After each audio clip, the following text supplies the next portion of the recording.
Good evening and welcome to ChessMess.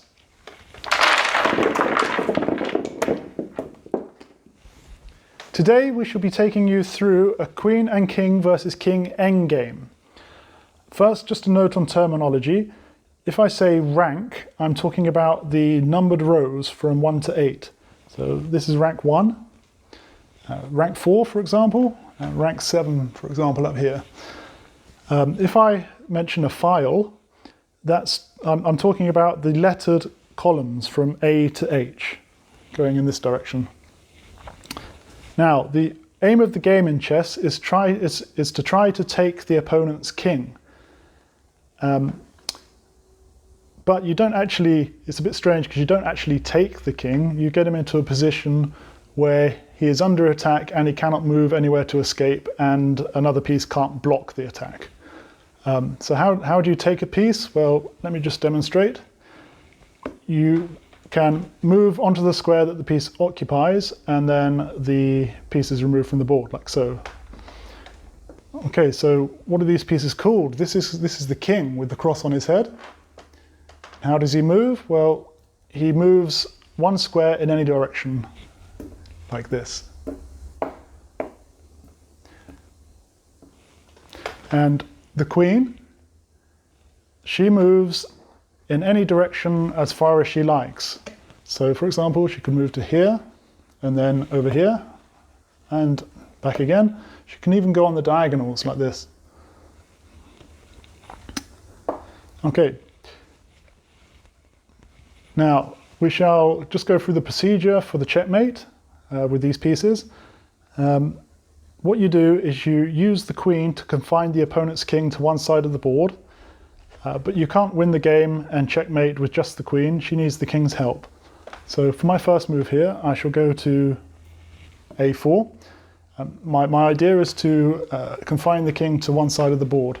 And this is also check because the queen is attacking the king.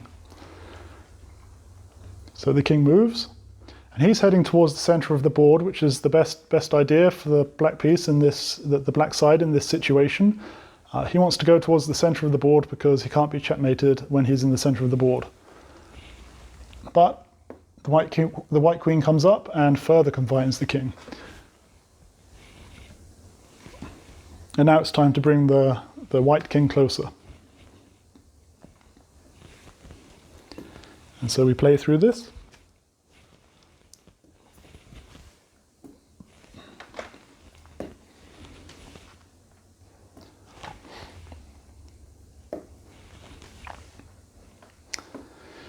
You'll notice here that I can't move my king to be next to the opponent's king because that would mean that the other king could take me. So this is actually an illegal move. You can't move into check like this because that would be game over. So what you notice here is the black king can't escape around the sides here at all because the 3 squares in front of the kings is like no man's land. You can't move there.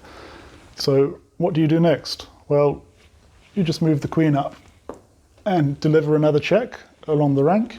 And this is forcing the king back because he couldn't move to any of the 3 squares and all the 3 squares here were attacked. So now he's confined to the back rank. He can't come out of the back rank because the queen's blocking the way. And so we bring up the king one more time. And this is checkmate. You bring the queen across. And the king is under attack, but he also can't move to any square to escape, and it's game over. White has won, and it's checkmate. One thing to watch out for in this kind of ending, imagine that I've just moved in to check the king here. Now it's black's turn.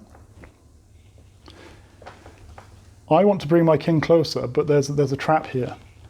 If I was to do this, then the black king has no square to escape to, but he's also not under attack.